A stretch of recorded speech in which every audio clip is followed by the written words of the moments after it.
Hello friends, आप देख रहे हैं आपका अपना channel study with S Verma, जहां आपको मिलेंगे BA first year semester wise and second year previous course के नोट्स। तो फ्रेंड्स, टाइम को वेस्ट किए बिना स्टार्ट करते हैं हम आज का टॉपिक। उससे पहले अगर चैनल पर नए हैं तो चैनल को सब्सक्राइब कर लीजिए और साथ ही साथ बेल आइकन को भी दबाइए ताकि नए टॉपिक की वीडियो जल्द ही आप तक पहुंचे। अगर हमारी वीडियो पसंद आए तो लाइक करना ना भूलें। हेलो फ्रेंड्स, तो आज हम पढ़ेंगे एजुकेशन की इकाई 3 बालक अनुभूति और विश्व से संबद्धता। इसके यहाँ पर हमें 2 पार्ट्स डिवाइड करके दिए गए हैं, जिनमें से आज हम सेकंड पार्ट का यहाँ पर डिस्कस करेंगे, जो है बालक स्वनिर्मिति के विविध उपागम। तो सबसे पहले आपको यहाँ पर स्व का मीनिंग समझना पड़ेगा कि स्व का मीनिंग होता क्या है। तो फ्रेंड्स, स्व का अभिप्राय लिया जाता है स्वयं से, यानी आत्म से। एक बालक, एक व्यक्ति अपने बारे में क्या सोचता है। तो इसी चीज को स्पष्ट करने के लिए हमारे मनोवैज्ञानिकों ने कुछ सिद्धांत हमें यहाँ पर दिए हैं, जिनमें से एरिक्सन, हमारे जो विशेष मनोवैज्ञानिक रहे हैं, उनका सिद्धांत हमें सबसे पहले डिस्कस करना है। तो दोस्तों, विकास के मनोविश्लेषणात्मक सिद्धांतों में हुई प्रगतियों में एरिक्सन का विशेष योगदान है। इन्होंने फ्रायड द्वारा दिए 5 सिद्धांतों में 3 नए सिद्धांतों को जोड़कर एक नए सिद्धांत का प्रतिपादन किया। इन्होंने व्यक्ति के चरणबद्ध विकास का वर्णन किया है। इस प्रकार इन्होंने अपनी कृति बाल्यावस्था और समाज में जीवन की 8 कृतियों का वर्णन किया है। तो फ्रेंड्स, इन 8 कृतियों का वर्णन हम टॉपिक वाइज यहाँ पर लाइन टू लाइन डिस्कस करेंगे, जिनमें हम सबसे पहले ये जानेंगे कि मनोसामाजिक विकास का सिद्धांत होता क्या है। तो ये सिद्धांत हमारे मनोवैज्ञानिक एरिक्सन के अनुसार हमें दिखाया गया है। तो सबसे पहले दिया है हमें, एरिक्सन ने जीवन की 8 अवस्थाओं को पहचाना, अर्थात हमारे जीवन के निश्चित कालों में हमें कुछ द्वंद्वों यानी कुछ समस्याओं का सामना करना पड़ता है, और ये द्वंद्व सामाजिक अंतःक्रिया यानी समाज में हम किस तरह से लोगों के साथ पेश आ रहे हैं, हमारा इंटरेक्शन क्या है, द्वारा उत्पन्न होते हैं, जिसका समाधान जरूरी होता है। सामाजिक और सांस्कृतिक कारकों का प्रभाव भी व्यक्ति पर होता है। बच्चे पर माता पिता, मित्र, परिवार और समाज सभी का प्रभाव पड़ता है। ये प्रभाव जीवन पर्यंत यानी लाइफ टाइम तक बालक के व्यवहार में दिखाई देता है। इसलिए एरिक्सन ने जीवन की 8 कृतियों को पहचाना और अपनी मनोसामाजिक सिद्धांत में उनका वर्णन किया, जो कि इस प्रकार है। तो फ्रेंड्स, यहाँ पर ये मैंने 8 अवस्थाएं इनकी बना दी है कि कितनी 8 अवस्थाओं में उन्होंने किस द्वंद्व स्थिति को और जीवन काल की किस अवस्था का वर्णन उन्होंने किया है। तो हम इन्हें यहाँ पर लाइन टू लाइन डिस्कस करते हैं, जिनमें सबसे पहले हमें दिया है विश्वास बनाम अविश्वास, यानी कि एक बालक के अंदर विश्वास और अविश्वास किस अवस्था में उत्पन्न होता है।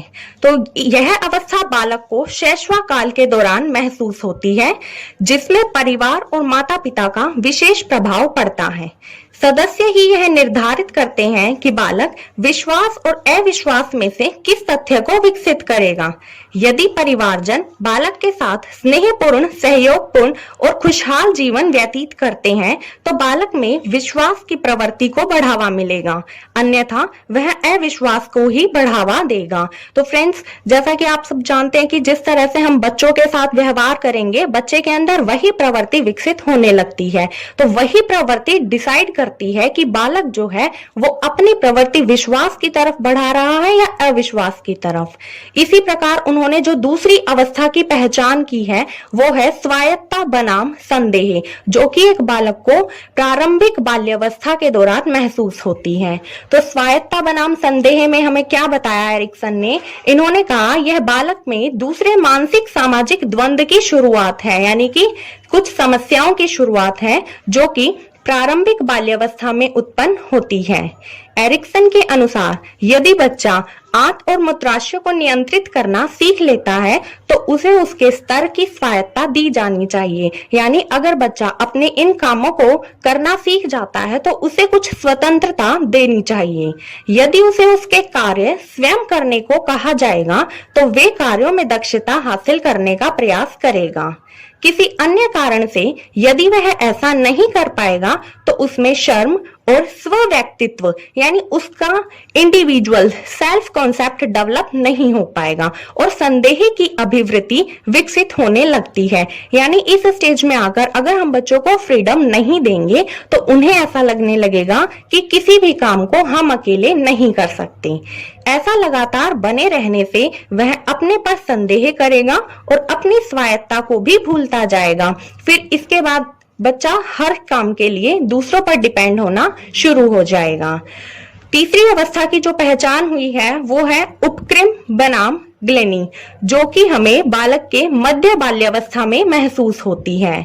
तो फ्रेंड्स, ये तृतीय अवस्था बालक में मध्य बाल्यावस्था में शुरू होती है, जब बालक विकास और स्वायत्ता जैसी अवस्थाएं यानी कि फर्स्ट और सेकंड दोनों अवस्थाओं से विकसित हो जाता है। इस अवस्था पर एरिक्सन का कहना था कि यदि बच्चे टेलीफोन, रेडियो आदि से खेलते समय उन्हें तोड़ देते हैं तो उन्हें उनके लिए दंड नहीं दिया जाना चाहिए। यानी अगर बच्चा इस तरह से कोई भी काम कर रहा है तो हमें बच्चे को ज्यादा कठोर सजा नहीं देनी चाहिए। यदि बच्चा किसी कार्य को स्वयं से करना चाहे, भले ही वह परिवार और समाज के नियमों के विरुद्ध हो, तो भी उसे सजा कठोर नहीं देनी चाहिए। यदि ऐसा होगा तो वह किसी भी कार्य को जीवन में स्वयं नहीं कर पाएगा। यदि सजा कम दी जाएगी तो बालक का आत्मविश्वास बढ़ेगा और हर कार्य करने को प्रोत्साहित होगा, भले ही उसमें गलतियों की संभावना हो। तो फ्रेंड्स, एरिक्सन के अनुसार इस स्टेज को डेवलप करना बहुत जरूरी था, क्योंकि यदि बच्चा अगर इस स्टेज को डेवलप नहीं कर पाएगा तो वो लाइफ में किसी भी काम को नहीं कर पाएगा। तो यहाँ पर जो हमें चौथी अवस्था की पहचान हुई है वो है उद्यम बनाम हीनता। चौथी द्वंद्व अवस्था की शुरुआत बालक में बाल्यावस्था के दौरान आनी प्रारंभ हो जाती है। इस अवस्था में बच्चा अपनी दक्षता के अनुसार यानी कि अपनी क्षमता, अपनी एबिलिटी के अनुसार पढ़ना सीखकर, प्रश्न हल कर, समस्याओं के समाधान से कार्य में दक्षता हासिल करने की द्वंद्व का सामना करता है। यदि अपने कार्य से वह दूसरों को अपनी प्रशंसा का पात्र नहीं बना पाता तो उसमें हीनता की भावना घर करने लगती है। यानी कि अगर बच्चा अपने किसी कार्य को कर रहा है और उस कार्य को करने के बाद दूसरों के द्वारा उसकी प्रशंसा नहीं की जा रही, उसे मोटिवेट नहीं किया जा रहा, तो उसे ऐसा लगने लगेगा कि मैं किसी कार्य को अच्छे से नहीं कर सकता, जिसकी वजह से बालक के अंदर हीनता की भावना उत्पन्न होनी शुरू हो जाएगी। इस अवस्था में बच्चों को उत्पादन करने के लिए प्रोत्साहित किया जाना चाहिए। यानी बच्चों को छोटे छोटे प्रोडक्ट्स बनाने के लिए मोटिवेट करना चाहिए, ताकि वे नई तकनीक का उत्पादन कर कार्य की अगुवाई करें। यानी कि अगर बच्चे छोटी छोटी चीज, जैसे मान लीजिए ड्राइंग बना दी, कोई क्रिएटिविटी वर्क उन्होंने करके दिखा दिया, तो उनके लिए उन्हें मोटिवेट करो ताकि वे और काम करने के लिए आगे एक्साइटेड रहें। इस अवस्था का प्राथमिक विद्यालय के छात्रों पर विशेष महत्व होता है।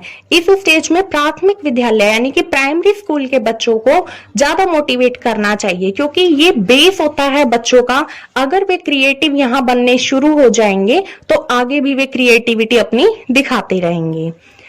नेक्स्ट, पांचवी अवस्था जो पहचानी है वो है अस्मिता। अस्मिता क्या होता है? यानी हमारी पहचान। एक बच्चा अपनी पहचान किस तरह से बनाता है। अस्मिता बनाम विभ्रम। यह अवस्था किशोरावस्था के दौरान की स्थिति है, जो बालक परिवार में विश्वास और स्वायत्ता का पात्र हो, साथ ही कार्य को करने में सहज महसूस करे। यानी कि जो बच्चा परिवार में विश्वास के काबिल है, स्वायत्ता यानी स्वतंत्रता उसको पूर्ण रूप से प्रदान की गई है, तो वो हर कार्य को आसानी से कर पाएगा और परिश्रमी भी हो, यानी हर कार्य को कठिनाई से कर सके, उसको ऐसा ना लगे कि ये कार्य बहुत मुश्किल है, मुझसे नहीं होगा, तो वह बालक इस द्वंद्व का सामना करने में सक्षम होता है। तो फ्रेंड्स, यहाँ पर हमें ये बात समझना बहुत जरूरी है कि ये जो अवस्थाएं हमें यहाँ दिखाई गई हैं, तो ये अवस्थाएं भी बालक के अंदर लाइन टू लाइन कंप्लीट होती हैं।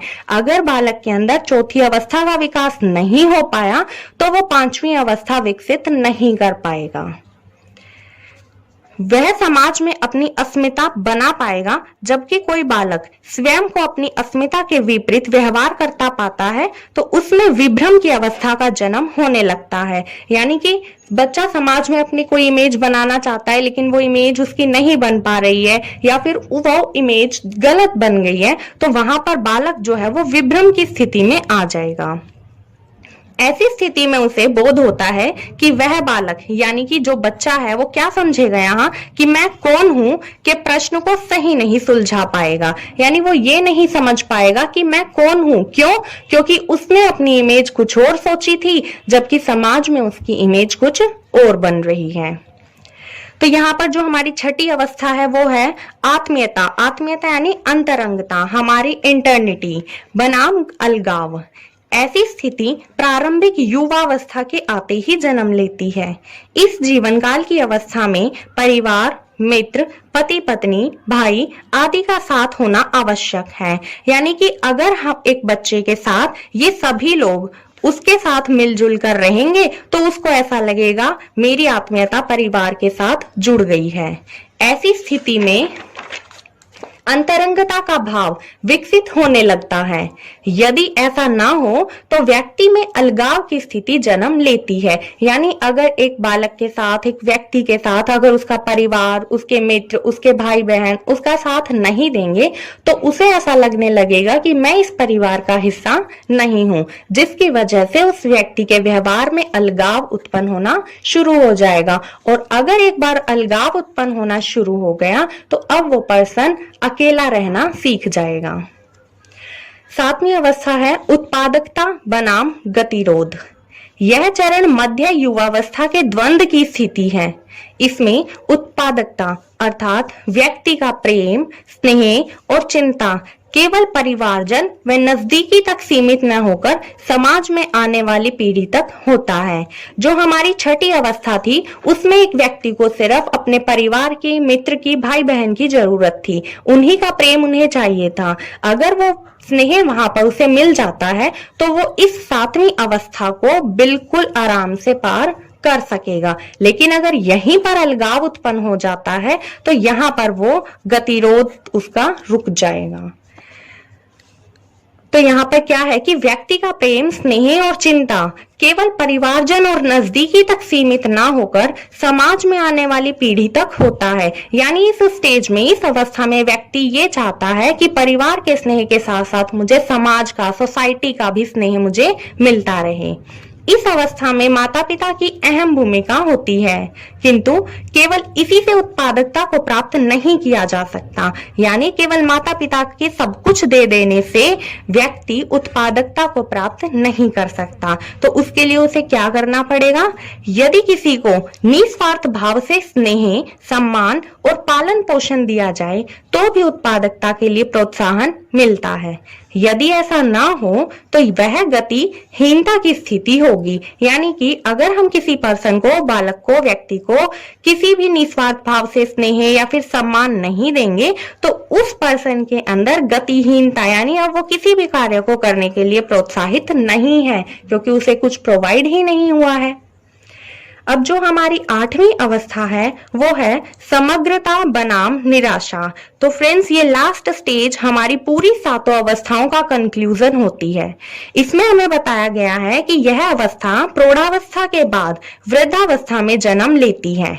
जो व्यक्ति जीवन की अन्य अवस्थाओं पर विजय प्राप्त कर लेता है तो वह स्वयं को जीवन की उपलब्धियों के परिपूर्ण पाता है। यानी अगर एक बालक इन 7 अवस्थाओं को पार करके आया तो वो क्या समझेगा कि मैंने जीवन की उपलब्धियों को पूरा कर लिया है। लेकिन कब? जब ये सब पॉजिटिव वे में होंगी।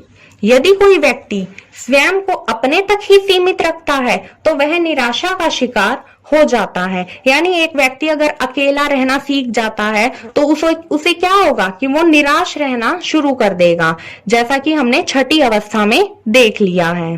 तो फ्रेंड्स, यहाँ पर हमारी 8 अवस्थाएं कंप्लीट हो जाती हैं, जो कि एरिक्सन ने एक व्यक्ति के व्यक्तित्व के विकास के लिए जरूरी मानी है।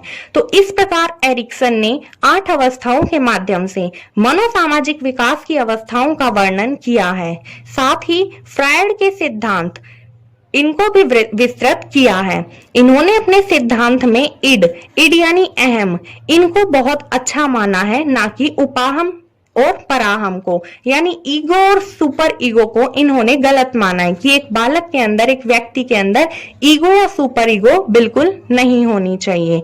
तो फ्रेंड्स, यहाँ पर हमारे एरिक्सन के व्यक्तित्व के सिद्धांत की अवस्थाएं खत्म होती हैं। इसके बाद जो आगे हमारा कार्ल रॉजर्स हैं, उनके अध्ययन के लिए मैं नेक्स्ट वीडियो लेकर आऊंगी, उसमें हम उनके बारे में अध्ययन करेंगे। Okay, thank you.